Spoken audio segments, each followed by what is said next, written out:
What is fortunate and helpful in this connection is that our new constitution, in fact, provides a useful starting point of defining and understanding the nationalist project. And this is done in Section 3 of our Constitution, Paragraph 1, Subparagraph I, which deals with the recognition of and respect for the liberation struggle. I think it is quite significant that 37 years after our independence, we are now looking at this issue with a constitution which in fact recognizes the foundation of the nationalist project. It's unfortunate that this is not part of the everyday discourse, but yet it is a fundamental defining feature of our republic, because Section 3 of the Constitution deals with Zimbabwe's founding values and principles. And the key founding value and principle of our republic is recognition of and respect for the liberation struggle. That sums up the basis of the 7 key features of the nationalist project, which I am going to share with you. What I want to underscore at this point is the fact that the nationalist project is historically and constitutionally the fulfillment and materialization of the values and the ideals of the people of Zimbabwe, which in policy terms are their aspirations. And these aspirations, as I've indicated, are enduring, permanent aspirations. Each generation makes its mark, defines, situates itself in relation to those aspirations. In ideological terms, these aspirations are national questions. These 7 features of the nationalist project are national questions. Questions that every political player, whether state, civil, or market, should engage in one way or another. Now, I'm going to quickly sort of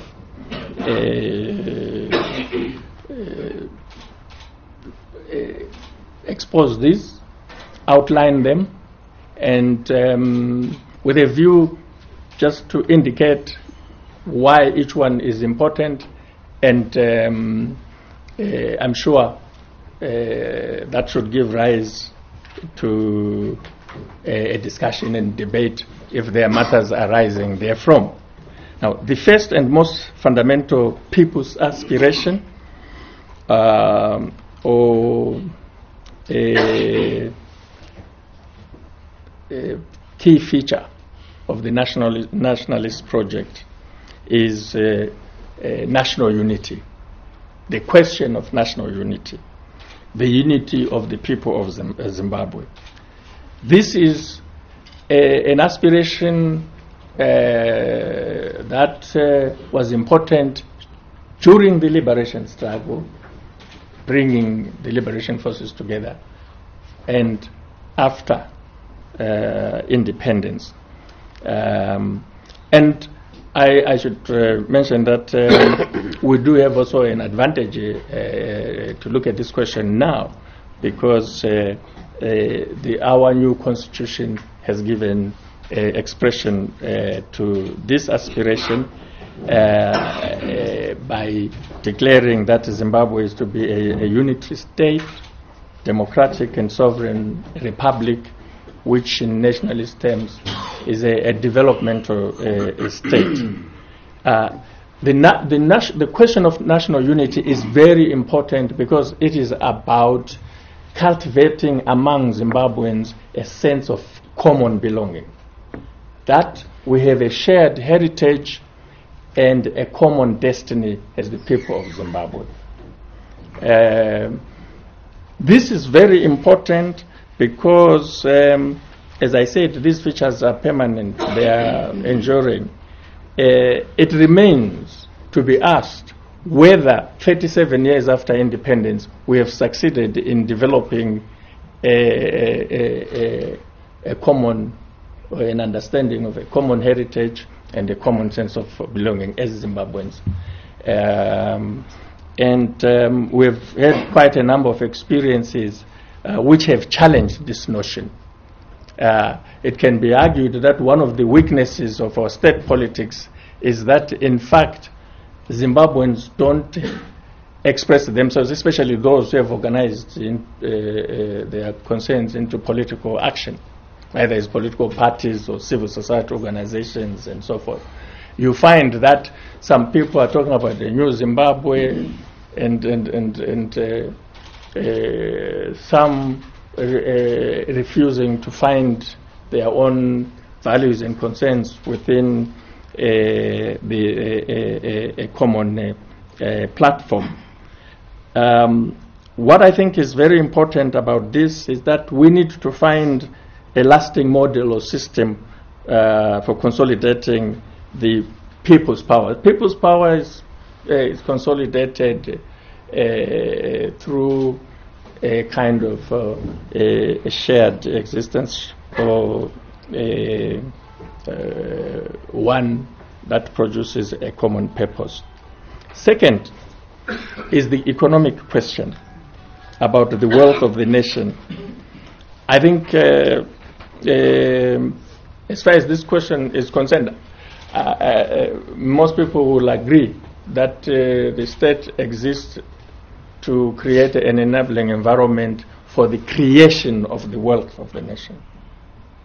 It is not by accident that Adam Smith's seminal work is The Wealth of the Nation, the wealth of nations. And we have to ask that question in relation to our own country. And what is important from the standpoint of the nationalist project is that the wealth of the nation is defined by the land and the natural resources on the land and under the land. That's the basis of the wealth of our nation in material terms.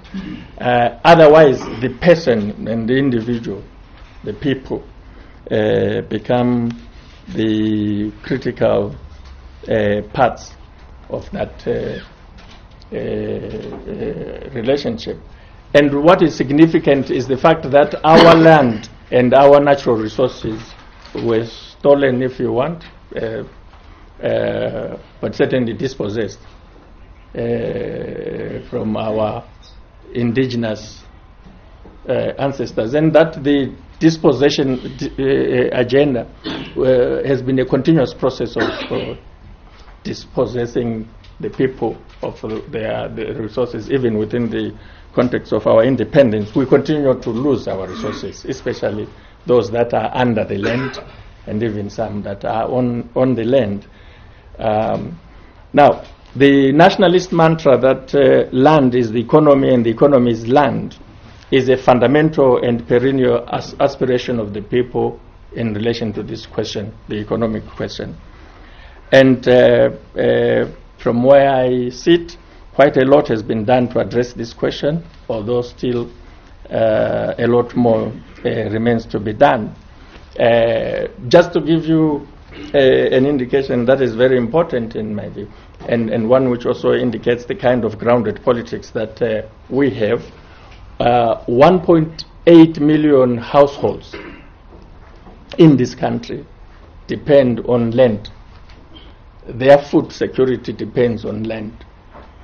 And this 1.8 million people, it's like about 9 million people. Often, when I talk to our colleagues in the other parties, that we are difficult to dislodge, and encourage them to believe the Afrobarometer type of surveys.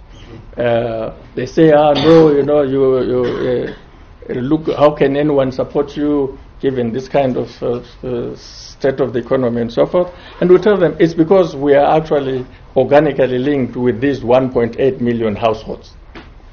These are the ones we work with. Just this season, we gave, through the presidential input scheme, support to 1.6 million. 1.6 million households. And we relate to them every day. We don't have to hashtag them. We don't have to telephone them. We interact with them and say, here is your 20 kgs of input. How are you doing? In a season like this one, when the heavens open, the connections become real with these people. But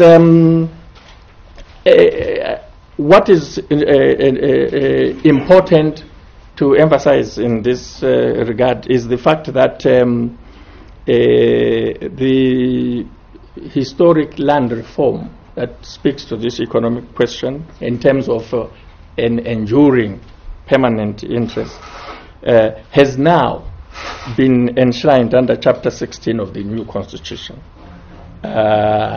This is the implications are really, really far-reaching. The implications of the fact that that exercise that some people wanted to dismiss as Hondo Eminda and this and that is now in the Constitution and protected.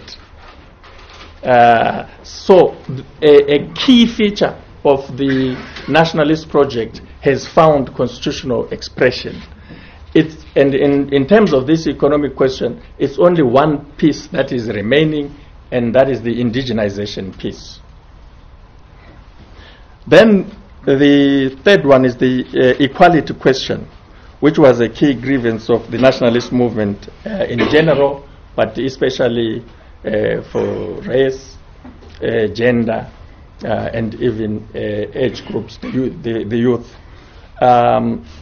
It is also notable, and as you will see, from a nationalist project, we take full claim of some of the fundamental Bill of Rights issues that are now in our new constitution, which are directly a result of the nationalist project, which were key grievances of the independence movement, and now have found not just protection but permanence in our constitution. So those issues that are in section 56 of the new constitution, which says all persons are equal before the law and have the right to equal protection and benefit of the law, speak to a fundamental pillar of the nationalist project. And the equality provision is quite revolutionary.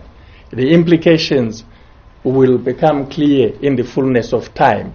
And I want to remind you that I'm talking about permanent values. I'm talking about permanent aspirations, which we can locate in the liberation struggle.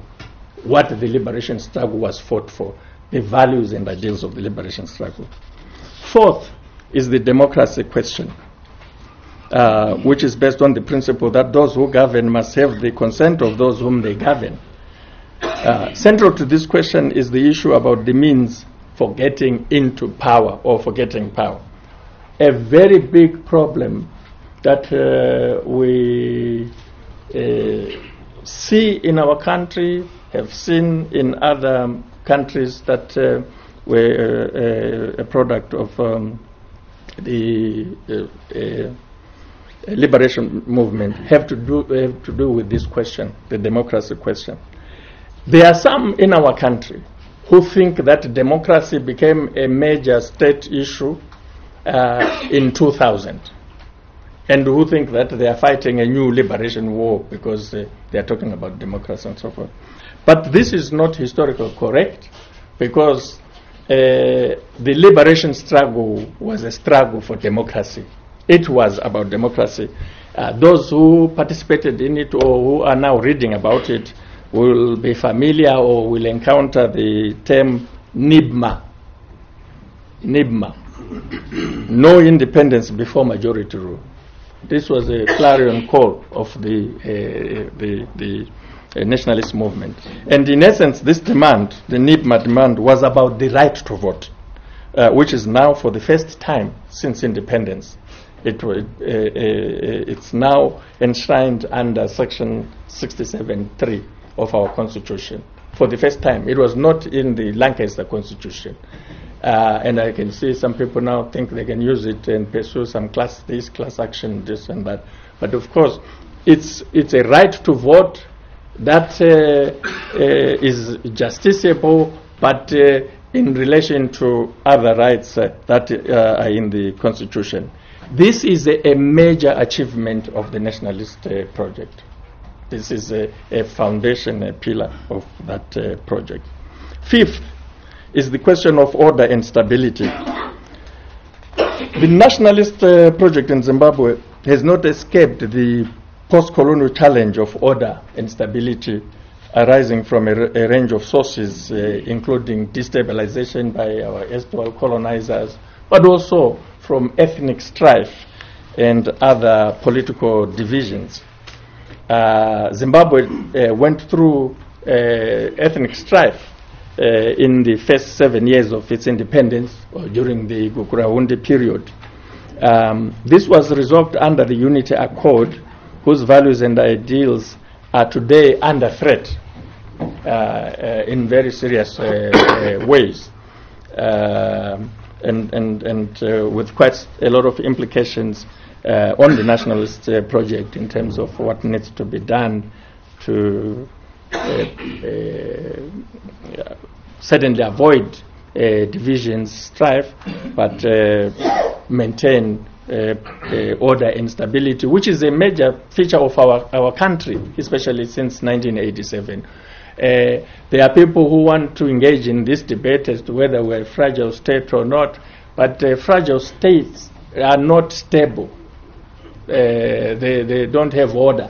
One country that has stood out, certainly in this part of the world, in terms of order and stability, is Zimbabwe. Now, sixth is the question of sovereignty. Our friends at ZBC likes saying that this is a sovereignty, but it is sovereignty.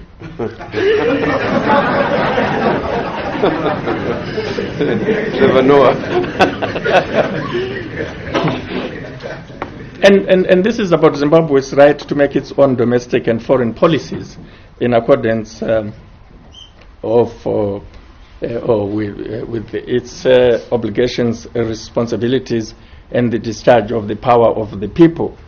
So sovereignty, the independence, the self-determination of our republic is in fact the glue of the nationalist project, the exercise of sovereignty.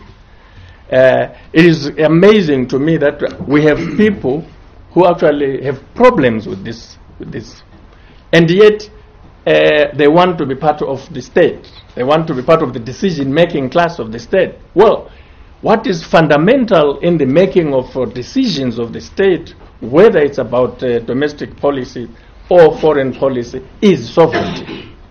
This is about putting Zimbabwe first. Sovereignty is not for the individuals, it's for the state, it's for all of us. So it's not only Donald Trump putting his country first, it's us as well. Then the last one, the last important feature is the skills question. A lot of people realize that our nationalist leadership at independence, and on this one, my brother here, Ibo, had a lot to do with it, put quite some effort and resources in first finding out what skills our country had at independence, and then what skills were needed to build and develop our country. We had a manpower survey in 1982. And as a result, we have one of the best systems of education, certainly in this part of the world, but in fact internationally. We in higher education are proud of the fact that the 252 model of developing and training teachers in our country, which is responsible, one of the major reasons why we've maintained, in fact developed since independence and maintained, and I know that some people think this is being challenged now, a very high literacy rate, is because of that model, and is being copied by other countries, including in Europe. This is a skills question. The development, investing in developing skills through higher and tertiary education. For the better part of our independence period, we've focused on the tertiary side of things, and this is why we've produced the best artisans you can find in this part of the world. And now we are consolidating that achievement by focusing on building high-end skills at universities. Without skills, a country cannot develop. The difference between the capacities, capabilities of countries has to do with the competencies of those countries. And those competencies are a factor of skills. And this is a permanent issue. It will not change, and it's one that needs to be given priority. Now, given the foregoing, what are the current balance of political forces, and how do they relate to these features of the nationalist project? Broadly speaking, there are currently three notable political forces at play in Zimbabwe. Within ZANU-PF, there are the following two. And just to warn people, I'm going to use defining terms that make sense to me.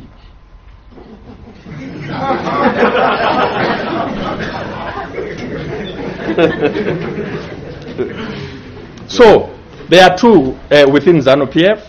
The first is successionists, who are a minority in the ruling party, but who are very vocal and now openly say they are backing the Vice President Mnangagwa to succeed President Mugabe, and they would like to see this happening before the next harmonized elections, and they see the Vice President as the party's presidential candidate in 2018. Now, this is a reality.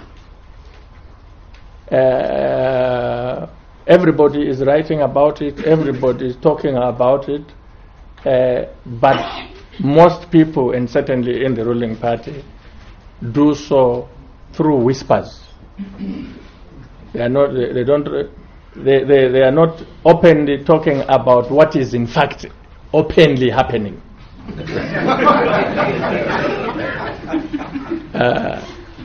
And I don't know what that is in political science, the inability to discuss what is in front of you.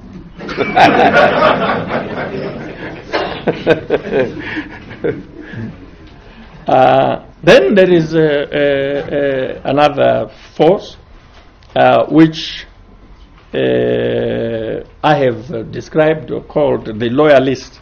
And when I first did this, people thought that I was defining myself as a loyalist.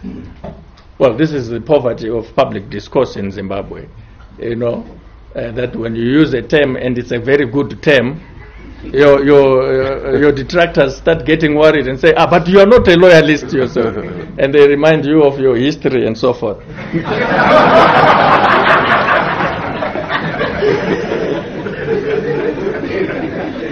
Well, I mean, we go to school, study political science in order to get tools for analyzing what's before us, the public, what it means, to inform others, to engage with others, not to describe ourselves.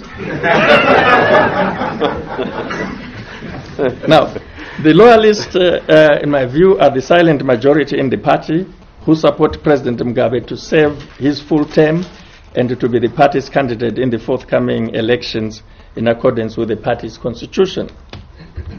Now, for the sake of a complete perspective, I should note that outside ZANU-PF, there is, of course, some significant political activity going on in the opposition ranks, and they seem to be preoccupied with building a coalition of the weak, in the hope of getting a chance, however slim as it appears now, of winning the next election.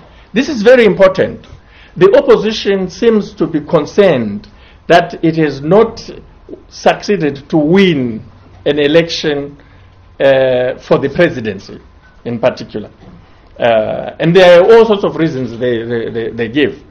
But whatever those reasons, their conclusion is that the best chance for them to win is by coming together. This is them who are saying this. We can see through their action. But the result is they've not produced anything. One day it looks like it's, yes, they've succeeded. The next day, no, they don't know how to do this. But they've signaled that this is the most important thing for them to do. And so we are all watching. And they are likely to spend all the time until the nomination court sits trying to build that coalition. But it is about election. It's very different from the ZANU-PF situation where it is about political power. It is about the real business of the state, which is political power. So in this schematic outline I'm sharing with you for just purposes of discussion, I'm excluding the opposition ranks. And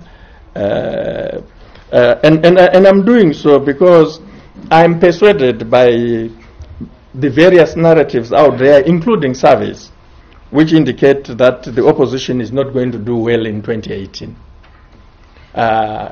If you want, during the discussion, I can actually read you narratives from prominent leaders of the opposition, like Tendai Biti, for example, saying the game is over, this is for ZANU-PF. Let's see what will come maybe in 2023. But suffice it to observe that the major weakness of opposition politics in Zimbabwe, in my view, is that they are not rooted, framed,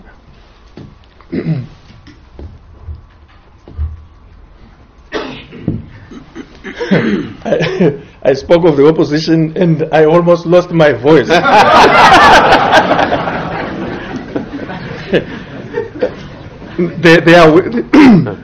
They are not rooted, framed, or cast in the nationalist project. They are not from that tradition.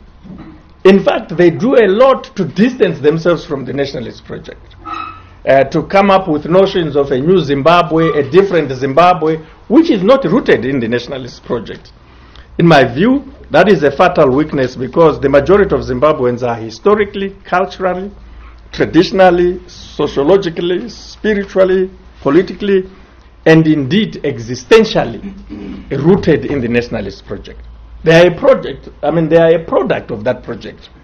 That's how we have become Zimbabwe, and we have become Zimbabweans. I therefore think that the state of paralysis that seems to be gripping the opposition means that the question whether Zimbabwe's nationalist project is best examined and answered only with reference to the balance of political forces in ZANU-PF. I don't think there's any rational person in Zimbabwe who's now not aware that if you do that, if you take that position, you then must now come to terms with the so-called Lacoste or Team Lacoste, which is presenting itself in general and its presumed candidate in particular, that is the Vice President Mnangagwa, as shoe-in.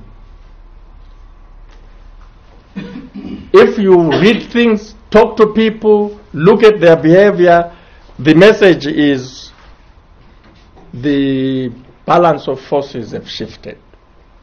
And that, what we are going to see going forward, is the assumption of power by Team Lacoste. And if you go to the braais, where they have their braai, because these are masters of whispers, you find them really quite excited. Tapinda, tapinda.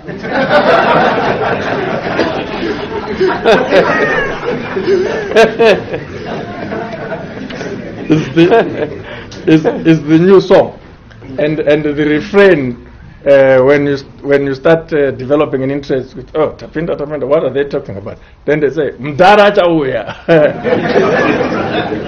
So well, the whisper from this earlier in the year was, especially in this year, but this was the case the last 2 years as well, was that something was going to happen in April.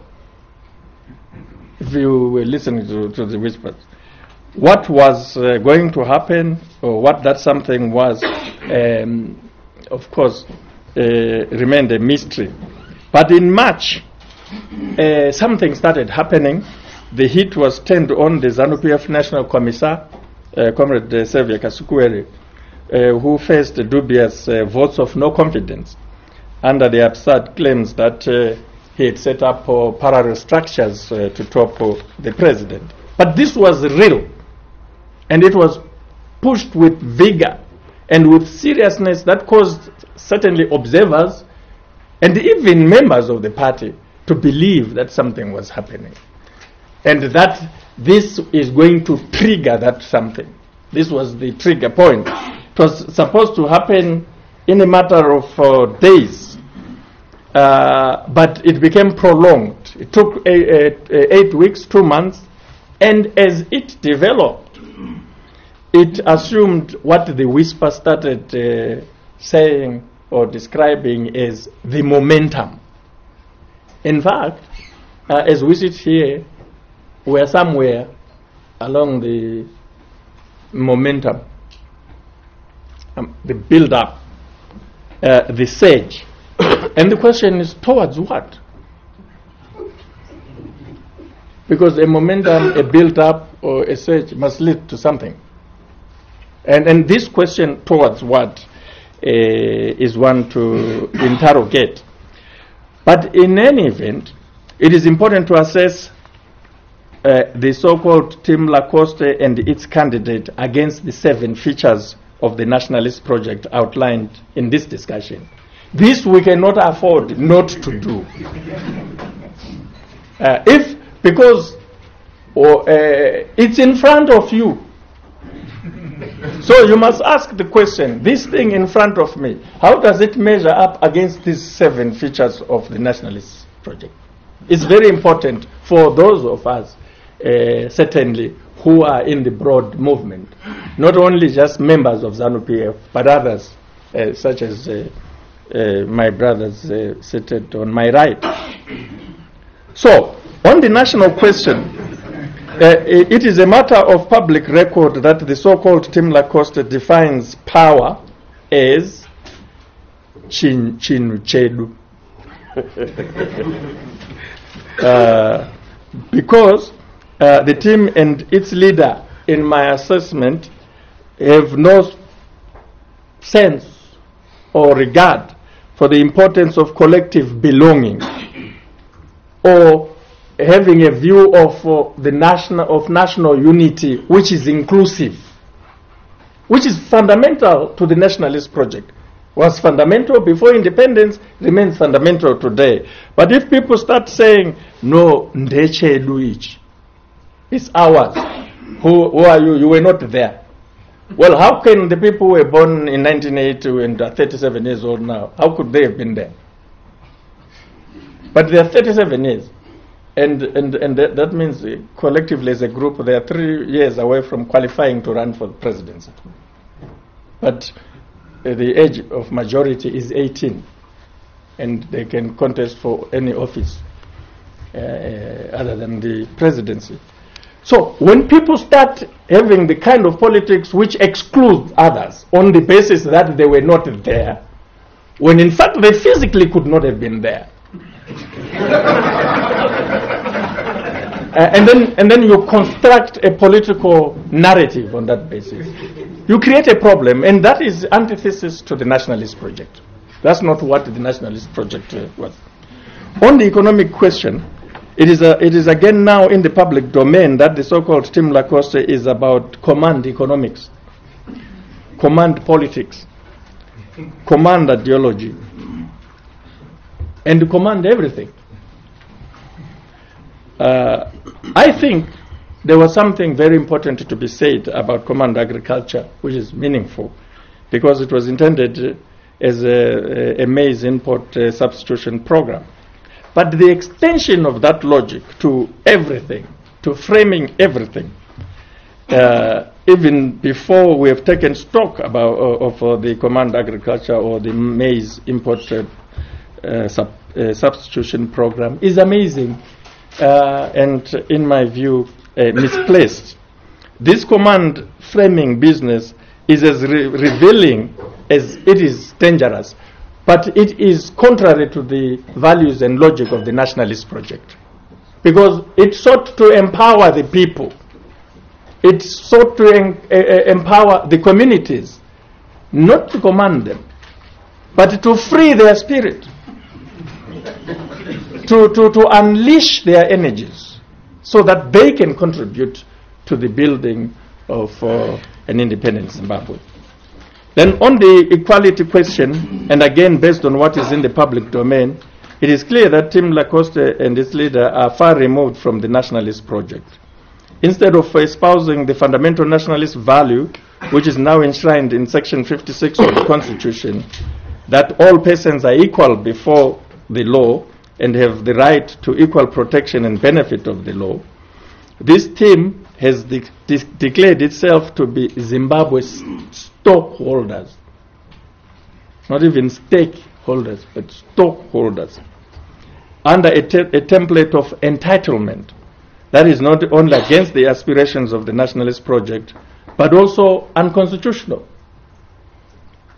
It's not good politics to frame yourself in a patently unconstitutional manner. To say, listen, I'm the stockholder and you are not, so listen to me.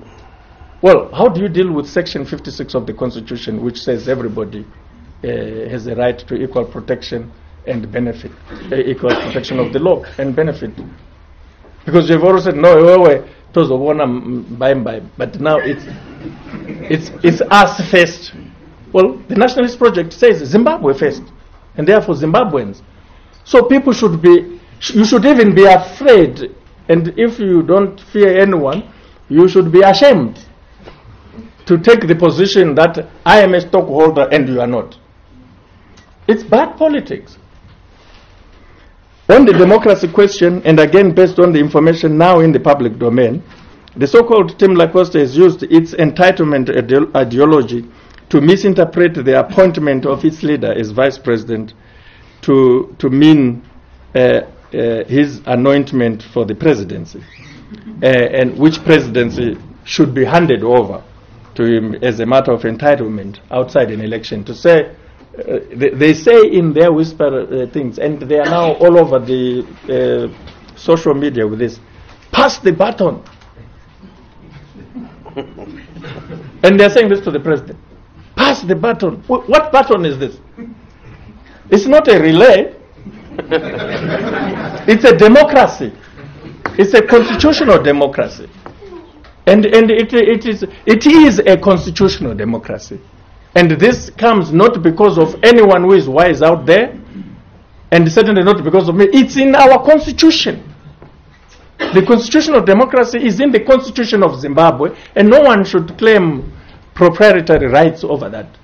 That's a constitution of all Zimbabweans, the people of Zimbabwe. I know there are some political parties which want to create the impression like, we are not a constitution of democracy. Well, the nationalist project and things of this nature about values are enduring issues. They are permanent. Every generation will face these issues. The answers given will differ. Then, on the question of the order and stability, it is notable that the political positions taken by the so-called Team Lacoste run against the grain, to borrow a phrase, from of the nationalist project, largely because they are divisive. An example of this is the current campaign against the Peace and National Reconciliation Bill that Vice President Mpoko is spearheading in Parliament. But of greater concern to me about the threat to order and stability posed by the so-called Team Lacoste are the issues contained in a document dubbed Blue Ocean that started circulating in 2015, and in an interview that Vice President Mnangagwa gave to an elite British magazine, The New Statesman, last year, entitled The Last Days of Robert Mugabe. These two documents tell a very sad story about a sinister program of capturing state institutions and targeting individuals for extrajudicial attacks in ways that betray the nationalist project, inasmuch as they threaten order and stability in the country. On the sovereign question,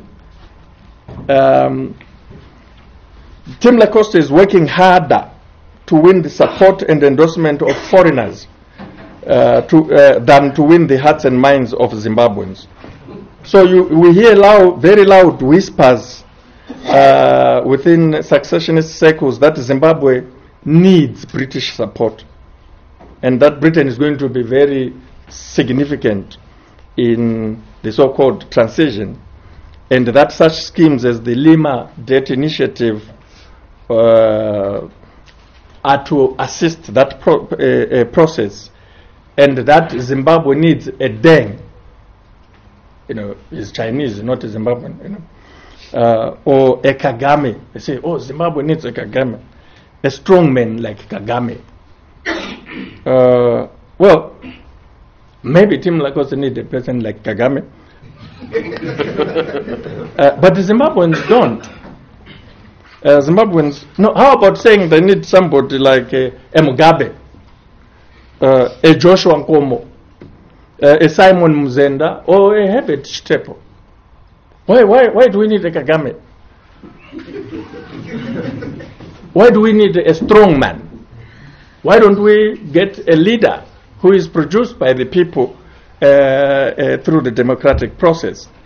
And finally, on the skills question, the so-called Team Lacoste has shown a surprising hostility to the youth, who are not only the vanguard of the party today, but who are also the critical pool from which the skills necessary to industrialize and develop and modernize Zimbabwe must emerge or trained and deployed.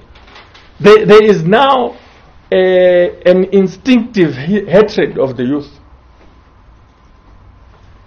Avana Gwara. They are disconnected from the past. They don't know who the stockholders are. They don't respect the stockholders. But meanwhile, there is clear and present evidence that they respect the leader of the party and the leader of the country. Tomorrow we have a program in Mashonaland West of the youth interface with the president, because they support the president. So where does this thing, that Avana Gwara, come from? Now, in my analysis, the so-called Team Lacoste pose a clear and present threat to the nationalist project.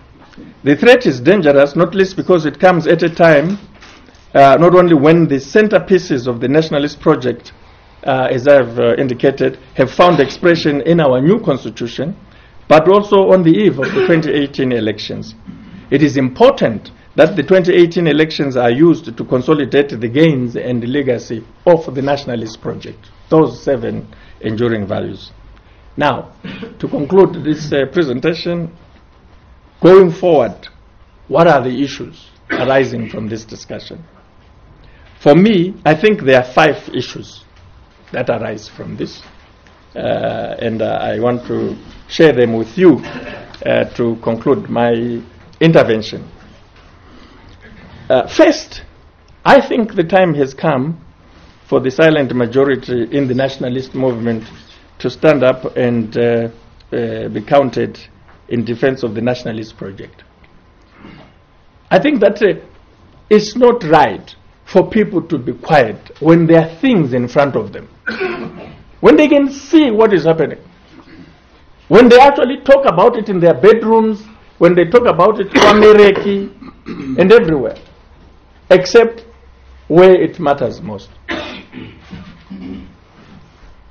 I think if it is true that there is a momentum and something is about to happen, let's talk about it. Let's ask questions. Let's unpack it. Certainly those who are in the majority who support the president and support the nationalist project, silence must not be an option to them. Doesn't make sense. Because if you keep quiet, you will wake up tomorrow into something. And you will regret your silence. Second, the current situation where the so-called Lacoste team uses a whisper campaign to carry out a silent power grab is harmful. It is harmful to the values and aspirations of the nationalist project, and it is harmful to our new constitution. People who say they are on the verge of taking power deserve scrutiny. If you promise us that you are taking power and you say join or you will be left behind, then you must be subjected to scrutiny. Third, there are a lot of things that have happened in a number of key national or state institutions that not only smack of a capture of these institutions by the so-called Team Lacoste, but which things are detailed in the Blue Ocean document and the very revealing British magazine, The New Statesman. This is a fundamental point, and this point, in my view, challenges academia. It's unbelievable that we live in a society where a document comes out called Blue Ocean, and then a year later, a very influential opinion making magazine for the British elite, The New Statesman, conducts a seminal interview with a vice president, where things are detailed in these documents, not only about what should go on, what should happen, but what has already happened, and which things raise eyebrows in any other normal environment. But you know, the academics are just enjoying themselves. They're not analyzing the implications of these things. But key state institutions are involved, public media, and judicial institutions. It's not right to expect politicians to debate these issues, and for some of them to debate from a point of view of ignorance. For a society that prides itself as a highly educated society, I think our academic community is letting our society down. And I'm not speaking as the Minister of Higher Education, although I should. But I'm speaking as a citizen to say, but you know, why are we reading comments from academics in Newsday? Is that your platform? And when the academics make comments on Newsday, the comments are not different from mine. Because we would like to get examined. Now, we have evidence. There are 2 documents. If people want to understand, and this is the debate here, if you want to understand what's going on, read Blue Ocean document and the New Statesman interview that came out in December, where the Vice President is interviewed, where things, especially in the British magazine, the New Statesman, they are stated as a matter of fact.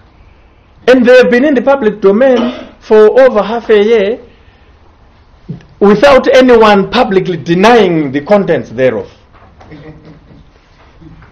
That means what is in there is true. So why are we quiet? But the contents, which no one should ask me what is it, what are the contents? Go and read for yourself. I've told you the source, but very concerning. I think it's important to unpack, to revisit those documents, unpack them, analyze them, and where necessary, let's see legal action being taken, because some of the issues have legal implications. Fourth, the time has come to expose and dispense with the myth entertained not only by the so-called Team Lacoste, but also by others, including some in countries like Britain, that Vice President Mnangagwa is the designated successor, or that he is the successor, only successor, on the verge of taking over any time now. The position is that there is no vacancy. This is the position in our party. There is no vacancy in the office of the president, in the party or in the government.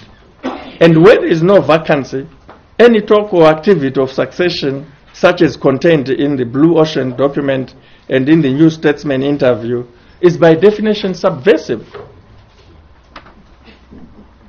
Fifth, and finally, this is the last point, the notion peddled by the so-called Team Lacoste that its leader is the only one who is above or senior to everyone else below President Mugabe is false.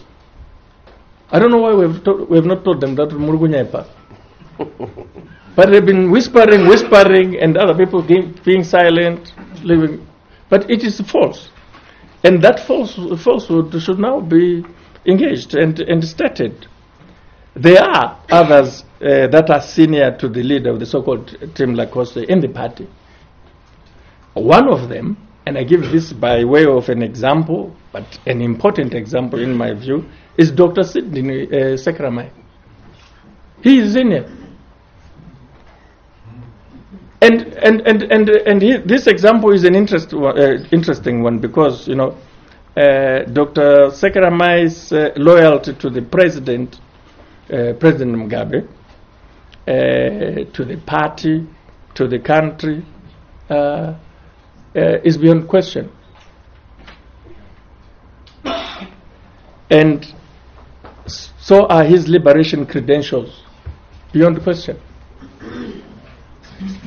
So is his political experience, beyond question. So is his consensus style of leadership. Quite engaging.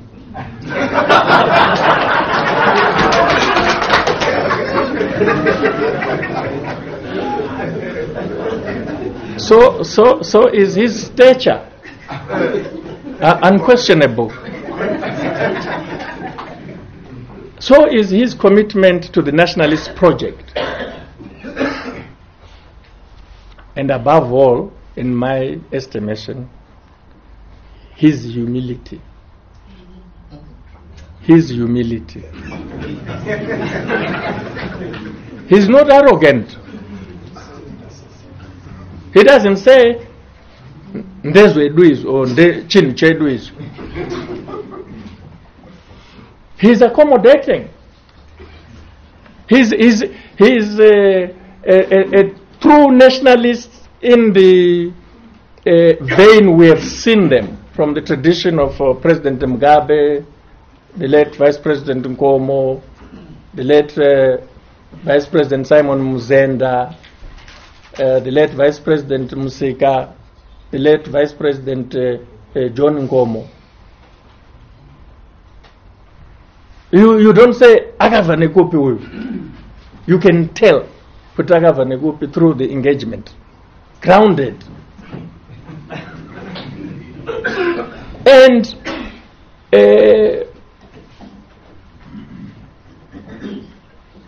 I'm giving this as an example, remember. I'm challenging the notion that below the president there's only one leader who is senior. I'm saying that's not true. And I'm challenging the historians to dig up the evidence if they think I'm not telling the truth. What is true is that because of his humility, Dr. Sekeramayi's story is not well known. But once you get to know it, encounter it, it's infectious.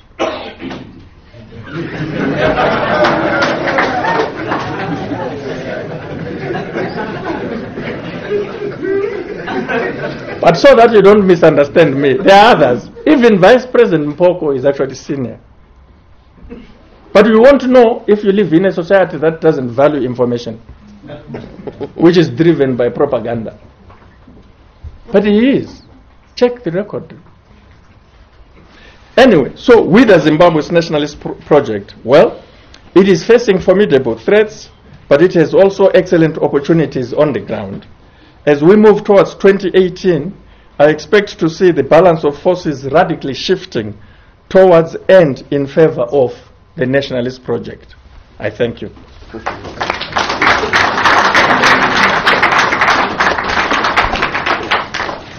Thanks, Jonathan. We won't try and summarize. We'll leave it to the discussant to lead us into the discussion. Lloyd?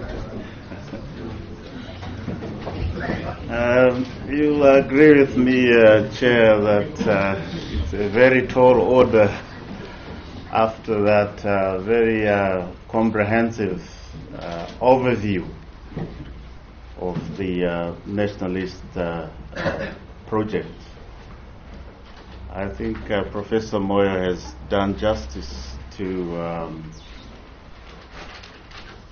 the definition and the elaboration of the concept. In fact, I think he has been quite scholarly, particularly in the first part of the lecture, when he was defining the key pillars or key features of the project.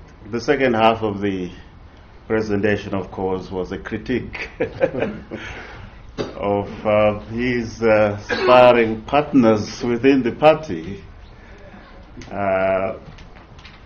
Nationalist parties are broad churches. These movements are broad churches, and you have various strains, so mini movements within that particular movement. But I just wanted to maybe make a couple of observations, 3 or 4. I know that many of you are burning to intervene in response to Prof. Moyo's presentation. I think one can say that the nationalist project can be inclusive and broad, but it can also be narrow and partisan. It can be a polarizing project or a unifying project. It can also be, I think, be determined or influenced by whether there exists a broad social contract within the particular society, or whether, in fact, that society experiences what is sometimes called coercive authoritarianism, or a kind of a winner-takes-all approach in the way in which that society manages its politics and development. And above all, I think the various features of a nationalist project are partly determined by the level of legitimacy that it has in a particular society. Issues of accountability and transparency of that project. And in fact, the mode of the electoral or leadership systems and orientation in that particular society. But I think to come back specifically to Prof. Moyo's presentation, you almost got the sense that the nationalists project started with the liberation struggle. I'm sure he did not want to give that impression. I think we all know that this is a project that goes back 60 years, if not even 70 years. Those various movements that provided the foundation in the 50s, the various parties, the precursors to the parties that did emerge in the 1960s and later on. And you almost got the sense that the project can be reduced to a particular party, particular parties, when he was talking about the opposition movement. And yet, that opposition movement, one can argue, is also part of this project, if we define it in an inclusive and broad manner.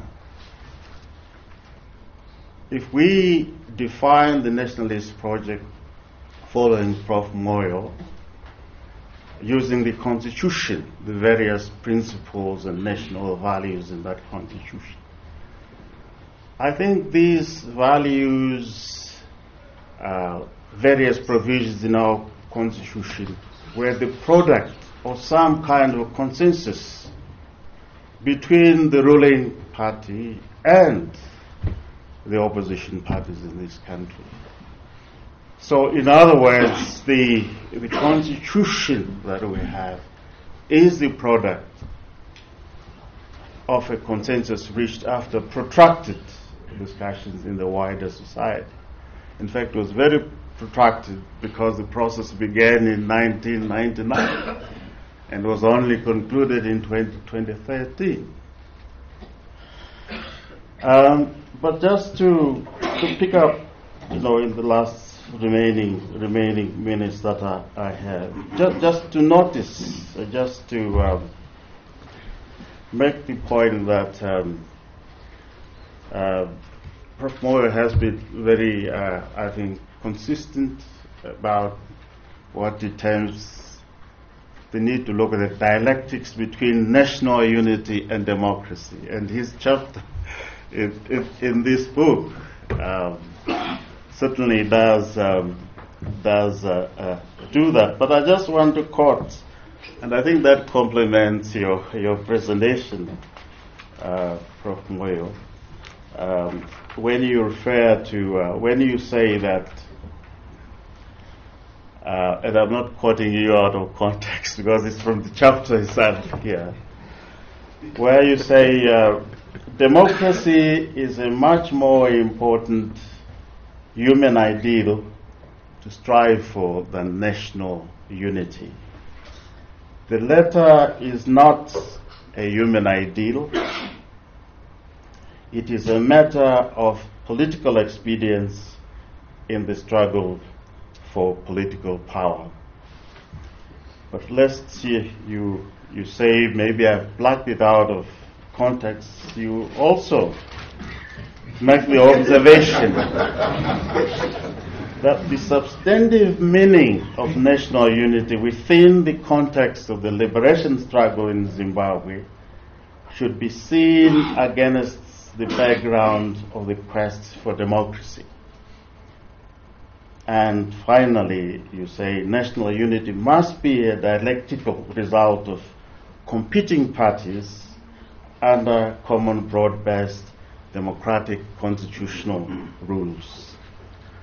And it was important that you define the democracy question as part of the nationalist, part of the nationalist project. But perhaps you could expand it a bit more about the economic question, because I think the crisis we are going through now, and the crisis that we went through during the 2000s, is fairly serious. If we look at the pace of our development since independence, I don't think we have ever developed, our economy has grown consecutively at more than 5% for more than 2 years or 3 years. We've been slow growers, and certainly I think there is a structural problem there. And I think it also relates to marginalization of certain communities, certain regions in the country. And I think there is a huge challenge there, and perhaps not enough has been done around that. I think these are some of the issues I think that we can pursue in our discussion. I would not like to intervene in your critique of what you call Team Lacoste. I'm sure there are many here who can vote for them in the debate. Thank you. Good words. It's a very profound points you've raised. I'm going to ask Professor Jonathan Moyo to respond to Lloyd as a way of, you don't want to. Well, then I have one broad question really about the nationalist project.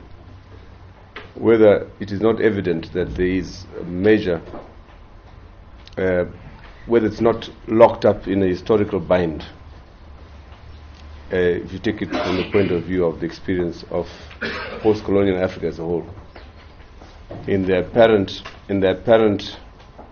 failure to transcend the first stage of the objective of the national, which is independence. It appears to me the national project brings about independence and gets stuck there. It's unable to move on the economic front, the point you made, because it's prescribed or proscribed or constrained by ideological limitations. It's unable to look beyond. The famous saying by Nkrumah, seek ye first the political kingdom, and all else will follow, has clearly failed. It has not followed. Is this a major flaw, a fatal flaw, the nationalist project? Isn't there a need, therefore, taking up from what you talked about the youth, to redefine the nationalist project, to enhance it? That's mine for you to consider. Yeah, but I think I should acknowledge. Yeah. I think I should. Yeah. I think it's fair and right for me to acknowledge the very useful intervention by my brother, Professor Sachikone. He is correct. And in fact, I should also thank you for doing what I experience in most interactions, which is to remind me of what I wrote. And in my view, as you said, there is in fact no contradiction between that and the essence of my thinking right now, except to say my current interest is a very practical one.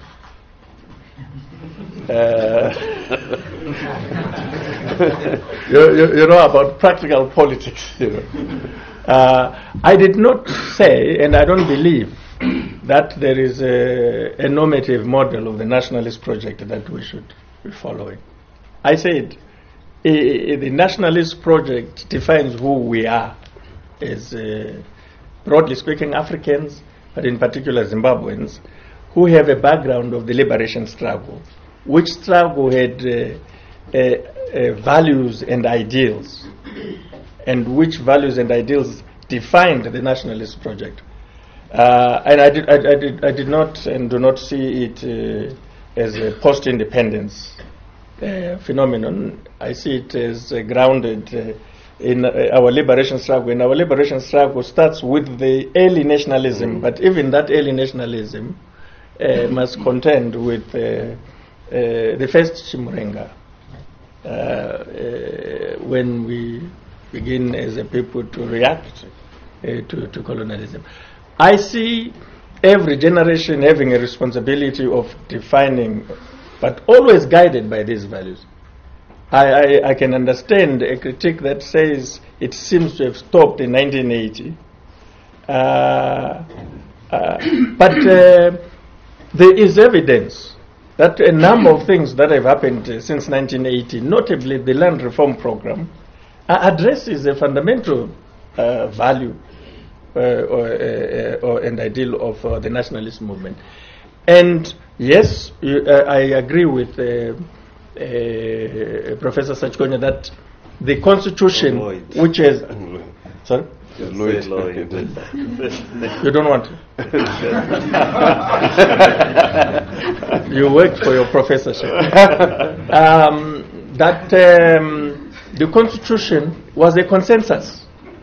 It's true. But I'm arguing, and I'm entitled to this argument, that it's instructive to note that the fundamental ideals of the nationalist project have found expression in the new constitution.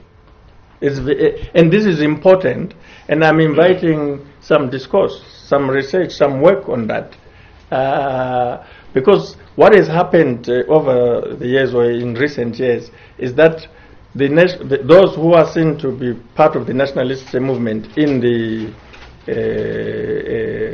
world of practical politics, ZANU-PF, run away from the ideals or have forgotten what the ideals.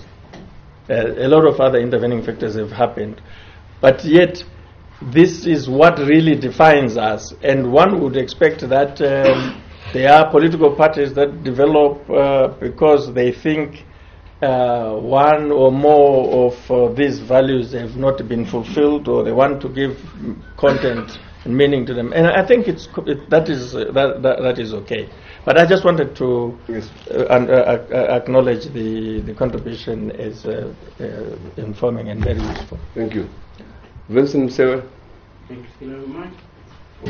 People give me. Thanks. It's going to be a bit of a quick comment. Maybe stand up, they can see you. With the dialogue on the issues you raise, I think fundamentally you will be surprised that we want the same things for this country. There is no differing aspirations with regarding to achieving the nationalist objective, particularly as the younger generation who grew up with huge expectations of the Zimbabwe we thought would grow up in, and the Zimbabwe we thought would live in. The most dangerous assumption you can make, personally, maybe it's convenient, is to assume that we don't want the same thing. Right. But the second and most important issue is the how. You jogged on the what. And I was expecting us to maybe spend more time on the how. Because our problem, for example, my personal, speaking as Vince Musewe, is the seemingly obvious failure of the achievement of the various objectives that you are talking about. And that is where the problem is. It's not about the what. It's really about the how and the who.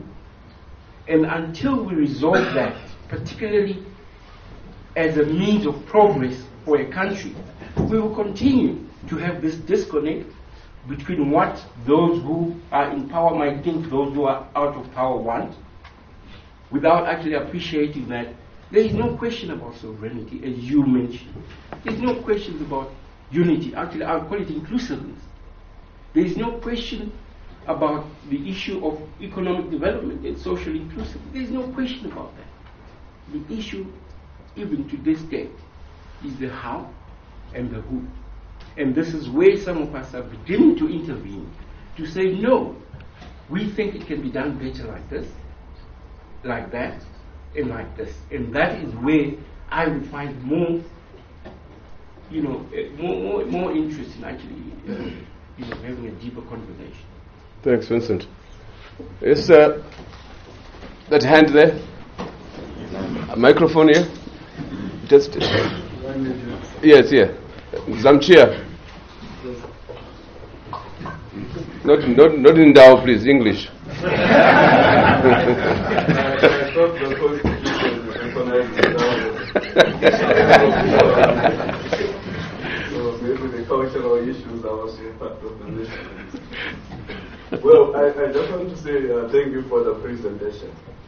Of course, part of it was for your own personal practical experience, understandably so.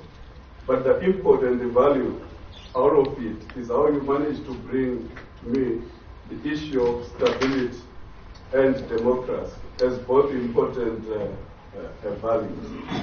Because I think one of the narratives now is that we need maybe a successor who can be able to bring stability. And the discourse is, being held in such a way that you can have stability, you have to choose between stability and democracy. Yet you can have both stability and democracy. I'm sure the citizens of Zimbabwe would need both stability and democracy. That is my comment. And thank you very much on your elaboration on Dr. Sekeramayi. It really helps us to see things in a different and more exciting.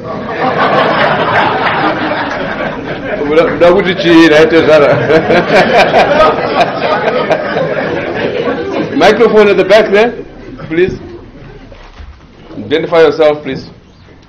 Well, I'm Bright. Pardon? Thank you for the presentation. But I think I really have issues, particularly on the part of you then reducing the nationalist project to start with into the dichotomy of the ZANU-PF factions, which I think really becomes polarizing even within ZANU-PF itself. Because the ZANU-PF members, I believe, one is a part of the loyalists, as you want to put them, or G-vote, as we call it, outside that, and the successionist or the similar forces, as you want to put it. I think really within ZANU-PF itself, there's a large group of people who are not even involved in those things, who see things different. But for me, more importantly, which I thought you were going to touch on, is that the nationalist project in itself, is it a true expression of the fundamental, addressing the fundamental contradiction that we face as a country, which is underdevelopment, impoverishment of our people, and lack of democracy?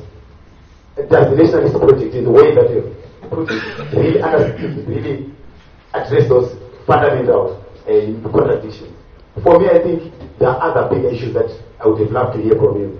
The issues of how do you interface the nationalist project and the region itself. Because the nationalist project was not in isolation. There was a lot of intervention from outsiders for the liberation struggle, for example. How do you interface it in the era of globalization, when your Chinese are coming and looting our diamonds? And more importantly, and lastly, the issue of corruption in itself as an entitlement. You can't run away from it. Yourself have been implicated. Whether it's true or allegations, but the fundamental, the central contradiction of the nationalist, the maneuvers, the practical politicians, the practical practitioners being involved in extractivism, in corruption from the state, which is supposed to address the values that I've spoken about, the contradictions of poverty, of underdevelopment, and lack of democracy. Thank you. I'll take two more. Manetaga. Yes, sir. Okay, Richard Maumba, and my intervention is largely is going to come in and respond to a few issues raised by the Honorable Doctor. Very brief, Maumba. Oh yes, I'll be very brief. Okay, but my first point of contention is that the aspect of nationalism or the national project in itself is quite problematic. Why? Because it is underpinned in what is referred to as the coloniality of power. The very same coloniality of power that is enshrined in the paradigm of Eurocentricity the very same perspective of Eurocentricity that depicts matters of human rights and even comes back to problematize matters of human rights in the post-colonial era, forgetting that at some point it denied the humanity of those that is now, advocating for their human rights. So I think that perspective of the coloniality of power is itself problematic as we strive to unpack the discourse of the national project. So I think largely we should revisit the philosophical fundamentals, the epistemic fundamentals of that which you refer to as the nation or the national project. Thank you, Mahova. Another one? Yes, sir. And then I'll take you, then with. I'm Blessed Mhla. Professor Moyo, when defining what he called the Timla Costi, appeared to be talking really about the view that from outside we see ZANU-PF as ecocentric, Chimichedo in ZANU-PF. Where out of ZANU-PF you can't fit. A report from the Zimbabwe Human Rights Commission said that ZANU-PF was only feeding its own supporters. So you appear to talk about ZANU-PF and co-sign it to a faction. If you are not, you can't challenge President Mugabe because he has not been to war. We've seen generals in the election, before elections, the security in a press conference saying that they will not salute anyone who didn't go to war. This is what has supported ZANU-PF over the years. Are you departing from the ZANU-PF system? Because you yourself have been on record at times saying that if you're not ZANU-PF, you're lost. So now you also have exposed yourself to the mantra of Chimichedo. And then the other issue is that you talk about Lacoste. Where is G40 in the mix of things? We want to hear what G40 is also doing, because the people from Lacoste have said our war is against G40, it's not against Robert Mugabe. You have come out to say your war is against Lacoste, it's not against Robert Mugabe. So you converge on power because you love power and you fight each other. Thank you. Let's give you the microphone. Thank you, Professor. I'm your former student. I enjoyed this. Who are you, former student? Oh, Chris McFarland. I have two questions. The first one is on you gave figures on 1.8 million people who are benefiting, who can end up being 9 million. I fear that we are taking somehow a parochial analysis if we reduce everything to political economy. And the second one is I would have loved to hear something about regional development. What is happening in SADC for within the region, the post-colonial state, which will affect the nationalist project in Zimbabwe? Thank you. Please. Yes, sir. You're last. Thank you. My name is Rambuya Murondira. I just want to respond to, I think, what Dr. Mandaza, the point you raised, which is important, that the nationalist project then died post-independence. And I think this has, to a large extent, been answered by Prof. Moyo. In that post-independence, you have had the nationalist project actually trying to establish the structures of the framework for the economic democratization of the economy of Zimbabwe, broad participation within the economy. And this is also in the constitution, as Prof highlighted. But what has then happened is that post-independence, the tools for then democratizing that economy are the youth. And I think the president, as early as 1986, did highlight this to say that the nationalist movement before independence was the youth driving the political agenda. Post-independence, it must be the same youth driving the economic agenda. But you then have these groups within the ruling party that are denying the youth that process of then democratizing the economy. And the reason they are denying those youth is that the youth are standing with the president because he believes in democratizing that economy. And I think if you listen to the youth since the Million Men March last year, they've been speaking to this democratizing of the economy. And I think you're going to see this becoming louder as they actually say we need to have the nationalist movement taken forward within the economic space, which they are being denied. Thank you. Lloyd, I'm not. Yeah, just your last word on the subject for tonight. I mean, of course, there were no specific issues directed to me, but I think what I raised one. What I raised the question what, for you too. What flows through most of the contributions here, I think, is to emphasize that the nationalist project is work in progress. It can't be anything else. We may have aspects of it recorded or given prominence in the Constitution, but it really has to be work in progress. If it's about structural change, which is all about democratization in political terms and in economic terms. And if it is work in progress, I think the case for a broad, inclusive approach becomes quite important, and try to go beyond making it, or reducing it to a partisan effort. Thank you. Professor Moyo. Well, thank you very much. I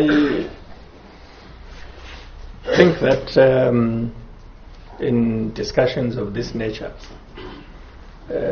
especially on an issue such as the nationalist project, it can't be, in the end, about right and wrong, or question and answer. It has to be a discussion. We have to bring on the table different views. And as far as I'm concerned, I don't think you will have a good society that is in operation. Like, at the end, we are really examining what constitutes a good society. And the answer is not going to be, this is a good society. But from an African point of view, it has to be in relation to the ideals and values that make us African, that are the glue of our states. I keep hearing some people either being, in my view, unnecessarily defensive, that they think I said they are not nationalist or part of the nationalist project. Or some people implying that I said the nationalist project equals ZANU-PF. I didn't say that. For the avoidance of doubt, because you keep on to say, we are narrowing it to a partisan position. No, I'm not. In fact, it would be very good for all of us if perhaps we resolve the national question and it's clear we have a common starting position, and we mutually assure each other that we are all nationalists and we subscribe to the nationalist project. Then it will not really matter. The question of where is Vincent Hilton? The question of how is what political parties compete over. But I am very clear that the what is important in our context. The what has not been resolved. And you see it in the political manifestos of parties. You know, but the how you produce your own answer, how you are going to deal with these issues. But first and foremost, subscribe to these enduring values. We don't see the evidence. So I was raising a standard which, in my view, should be a point of reference for all of us, but which isn't.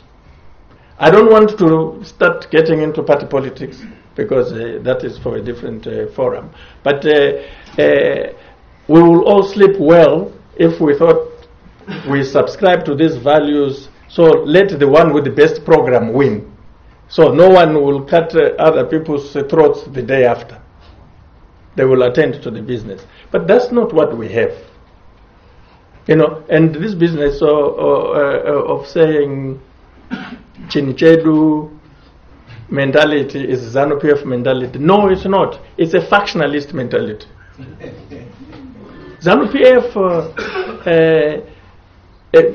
take any of our manifestos. We subscribe to these nationalist objectives. Whether or not we meet them is an empirical question. and a relevant empirical question. But what I want to really say in conclusion, and in appreciating the discussion, especially the questions that have come up, is that I didn't come here to answer those questions. I didn't come up here as a prophet nationalist project. It's to put the issue on the table and say these are the issues, certainly in the context of the balance of forces. And the balance of forces are what they are. It's not me who has created them. And I can see, and I think this is unfortunate in a way, that Professor Sachpone doesn't want to engage the critique. And yet, as I said earlier, it's in front of him.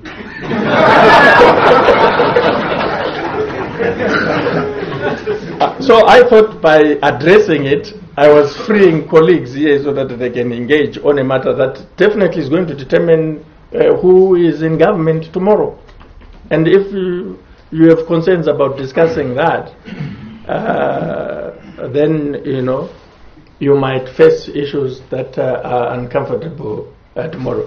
I wasn't discussing the nationalist project in Africa, a comparative analysis. I was discussing whether Zimbabwe's nationalist project. You know, over the weekend on Saturday, I was watching a television, and there was a dinner fundraising for Musha Nkadzi. And the guest of honor was the General Shonke from South Africa. So when he started making his remarks, he said they played golf and it looked like they lost. You know, the generals lost the golf. So he says, General Chiwenga, if the winners of golf were to be determined by commands, we would have won. He said this on television. And there's no command golf. Of course, it reveals who might settle. I mean, if command economics is determined in terms of command, who would win? But the issue is, I think we need to be a bit free. Society needs to be free, needs to be courageous to discuss what is actually happening. And my evidence, even from this introduction, is that we have a long way to go. People still don't want to discuss. As far as I'm concerned, the issue is that there is a danger of us, and especially the ruling party, because it has the responsibility, moving away from the founding values. The founding values must be the framework. They must be what informs and drives our politics. But there is a danger that if in fact you think it stopped in 1980, there's no chance of us, or we are at risk of losing the opportunity of addressing these issues if we allow the current factionalist politics to determine not just public discourse, but state politics. There is a danger, because what's going on, this language of stockholders, of entitlement, is not ZANU-PF language. It's not true to say that this is ZANU-PF. I don't want to start saying, I know here among even media people who are part of this Team Lacoste. I said the so-called Team Lacoste. I did not say Team Lacoste. But if you push too much, we will end up having to identify so-and-so in the media, so-and-so in business, so-and-so in... I mean these people. But for purposes of discussion, I thought it was useful just to say the so-called. And the fact that I'm saying the so-called is I'm at least allowing some benefit of doubt. but I don't think I need to answer to each and every intervention, because I believe it's valuable, and in some cases even invaluable in its own right, because these things inform each other. Thank you very much. I know we're running late, but I just want to say three things. First is to say that this is a very great event. It's meant to flaunt some of the scholarship that is in our society, and bring together with us some of the